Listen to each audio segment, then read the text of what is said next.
तो आज हम बात करने वाले हैं एक ऐसी खबर के बारे में जो कि work culture and young professionals के लिए एक बड़ी चेतावनी बन गई है।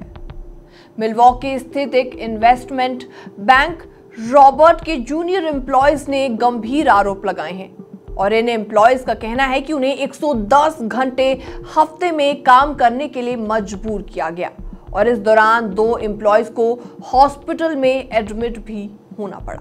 नमस्कार, मैं हूं आपके साथ प्रेरणा कौशिक और आप देख रहे हैं एनबीटी इंटरनेशनल।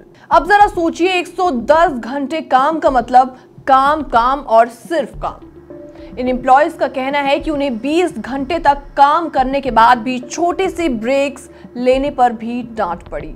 एक अनोनिमस एम्प्लॉय ने वॉल स्ट्रीट ओएसिस पर एक पोस्ट लिखी जिसमें उसने बताया कि कैसे उसे एक एनालिस्ट और एसोसिएट के तौर पर स्कम यानी कि गंदगी जैसा महसूस कराया जाता था।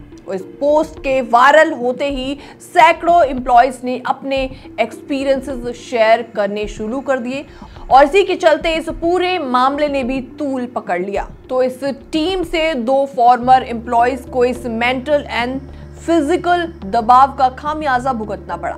एक एम्प्लॉय को पैनक्रियाज फेलियर हो गया और डॉक्टर ने इसे लंबे काम के आर से जोड़ कर देखा। और तो और जब दूसरे एम्प्लॉय को हॉस्पिटल में एडमिट कराया गया तो उसे लो प्रोडक्टिविटी के कारण जॉब से निकाल दिया गया। अब ये मामला सिर्फ बेयर तक सीमित नहीं है, बल्कि वॉल स्ट्रीट में ऐसे कई केसेस सामने आ चुके हैं जहां जूनियर बैंकर्स ने 100 घंटे तक काम करने के बाद अपनी जान गंवाई।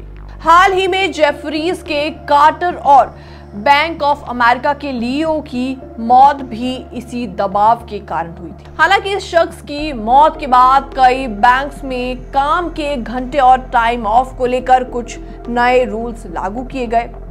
बियर्ड के अंदर भी एम्प्लॉयज ने बताया कि छोटे ब्रेक्स तक लेने पर उन्हें स्कोल्ड किया जाता था, उनको डांटा जाता था। एक फॉर्मर एनालिस्ट ने कहा कि जब उसने अपनी डेस्क से कुछ मिनट्स के लिए हटने की कोशिश की तो उसके मैनेजर ने उसे ये कहकर डांटा कि वो बिना अप्रूवल के 5 मिनट से ज्यादा नहीं जाए। और इतना सब होने के बाद बियर्ड ने इंडस्ट्री टीम से एक टाउन हॉल मीटिंग ऑर्गेनाइज की जिसमें जूनियर एम्प्लॉय से उनकी प्रॉब्लम सुनने की कोशिश की, लेकिन फॉर्मर एम्प्लॉयज का कहना है कि मैनेजर्स ने वही पुरानी आदतें नहीं छोड़ी और काम के घंटों की लिमिट को पार कर दिया।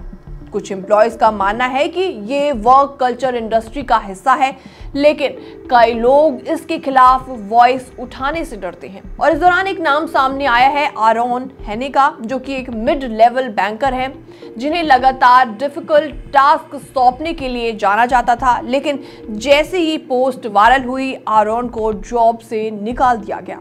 हालांकि उनके कलीग्स ने उन्हें हार्ड वर्किंग एंड पॉपुलर बताया।